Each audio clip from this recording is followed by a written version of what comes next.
r/AskReddit. What harmful things are being taught to children?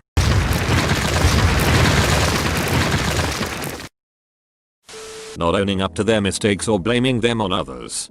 Also, there's nothing wrong with saying, "I don't know." That's the beginning of true wisdom. Even better, "I don't know, but I can find out."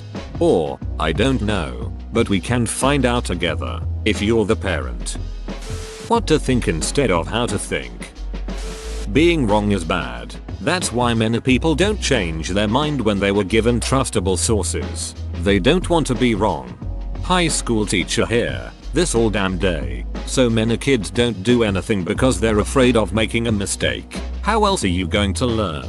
It's really sad seeing a kid get so relaxed when I say, "Mistakes are okay. You are a good teacher. Keep it up." How to internalize stress and implode as teens and adults. True story. My parents used to make fun of me when I cried. They even created a mock song to sing whenever I started crying. So guess what? I stopped crying. 27 years later, I can't cry at all and I can't tell others about my stress levels without getting upset. BTW, my parents are really nice people, but I was their first child in the early 90s, so they didn't really know how to deal with a crying child. In a nasty divorce, the parents may only talk about each other's bad qualities and the kid may have an issues with their parents. Yep, my parents, especially my mom, only ever say "you're just like your other parent" when it's something negative. Led to some serious self-esteem issues that I am still trying to work through into adulthood. I see my mom maybe once a month because that's all I can stand her side comments about everything. Didn't realize how toxic she was until getting the distance. That failure is bad. Failing should not be considered as an obstacle but a step in the learning process. Demonizing the failure and stigma associated with it makes many children lose their interest once they fail. This but also the humiliation that comes with failing. If failure is to be considered a learning process, then people need to be taught not to laugh at the people who have failed. Not just the humiliation, but also the shame associated with failure. That they shouldn't question an adult.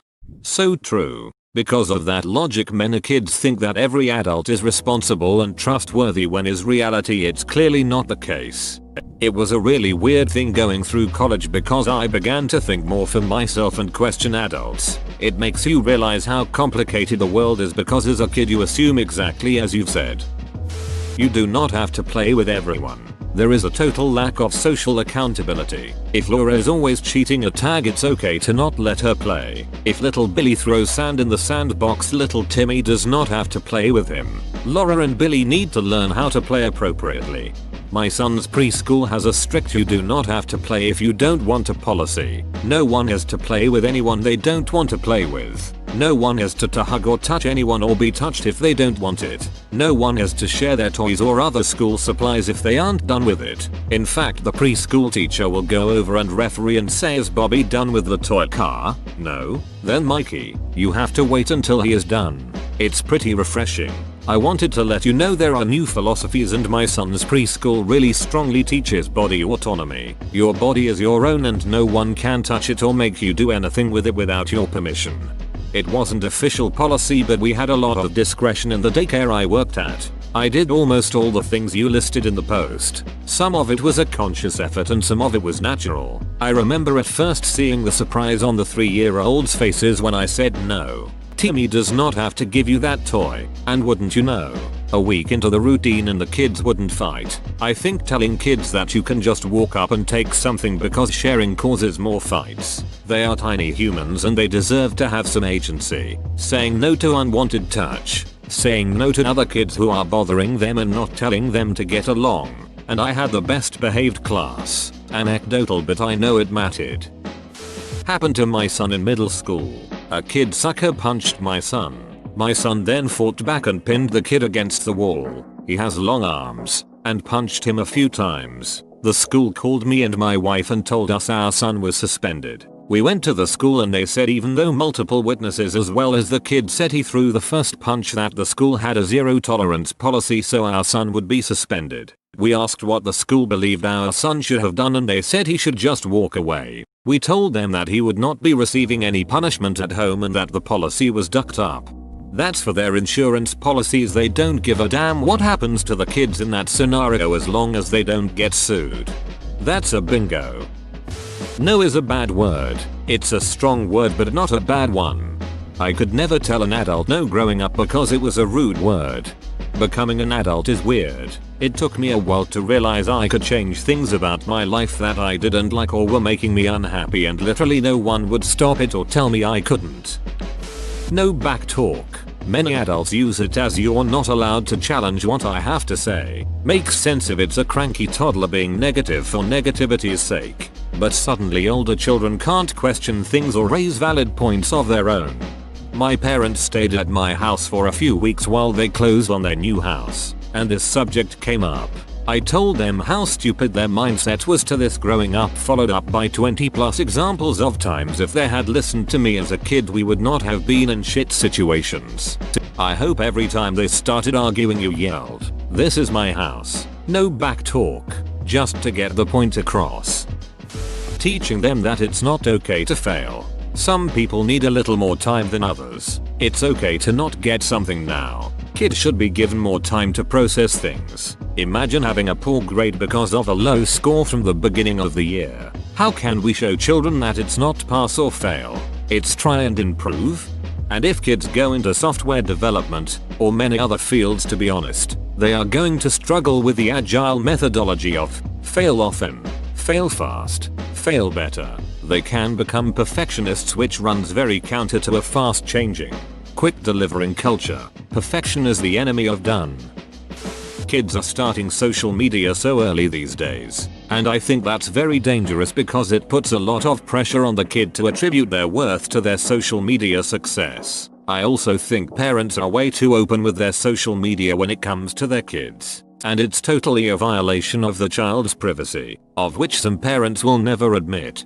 The amount of parents I see on social media just sharing everything that happens in their child's life is astounding. Maybe Bobby doesn't want everyone to know that tried out for the school play but he didn't make it. That may not be a big deal to you, but Bobby might be really upset right now, and having everyone his mom knows giving opinions on the subject probably won't help. To repress their emotions, it will only cause them to bottle them up and accumulate them to the point of exploding in an instant. I watched a sad video of a child from a third world country getting his foot scraped for Chicos. The man holding the camera, who I assume was the boy's father, kept saying to him it's wrong for a man to cry. Silent tears. It also might have been to keep the kid from screaming in the doctor's ear, but still, he was like 8. Little girls get told all the time that boys are bullying them because they like them. Boys don't cry. Let the damn boys cry. One of my favorite things about football, soccer, is that despite how masculine it is, there are plenty of times where fans and players have cried, and generally, people don't make fun of it. Losing a final, getting relegated, accidentally causing a bad injury to another player, giving away a 3-goal lead against Palace when you still have a chance of winning your first league title in decades. Football is surprisingly open to boys crying. I remember Son Heung-min's face covered in tears after he accidentally broke Andre Gomez's leg in the Spurs vs Everton match last year. The injury was bad, but Son looked like he had just murdered someone. I felt so sad for both of them. I personally hate when I hear parents telling their kids white lies to stop them from doing something, or white lies to shield their kids from anything bad that happens, like a pet dying. Then they grow up not knowing how to deal with a lot of situations. My parents told me my cat went to Florida when it died. I was on a school trip at a petting zoo and saw my cat's doppelganger and apparently had a freak out trying to reclaim him. The teacher thought I was insane because I kept screaming, "That's my cat, he's back from Florida." Funny story to tell though. If you have a different opinion than someone, you hate them, and that's wrong. Also, people seem to be taught this incorrect notion that every disagreement has to be an argument. So backing down, admitting that you were wrong, or changing your mind are considered losing. It's totally fine to change how you feel about an issue when presented with new information. It doesn't make you weak. You show me respect first because I'm an adult and have authority, then I choose whether I should show you respect no other way.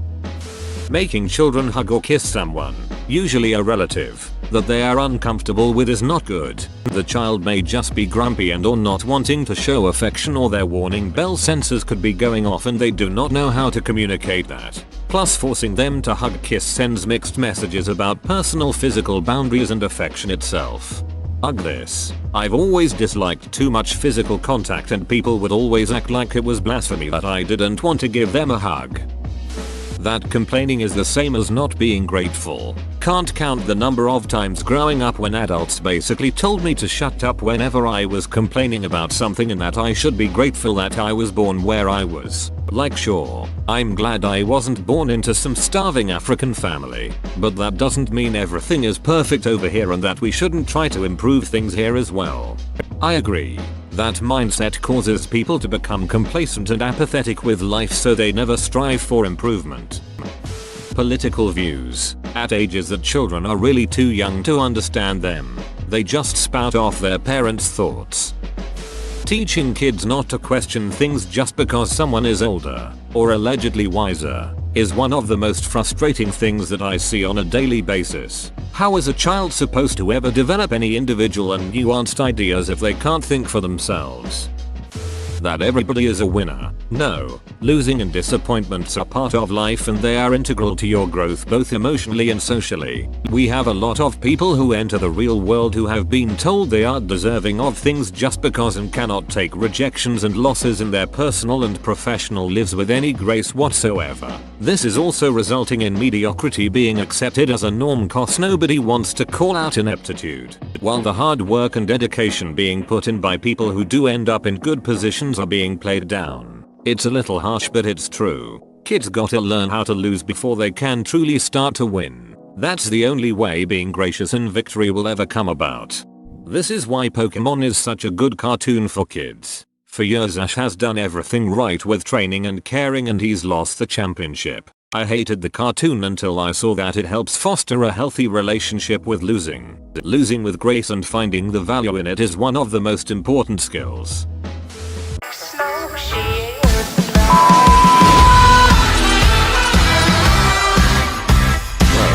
You made it to the end? You're a ducking beast. I'll cut you a deal. Smash like and subscribe for more curated content, bro. It's free and that's a great price.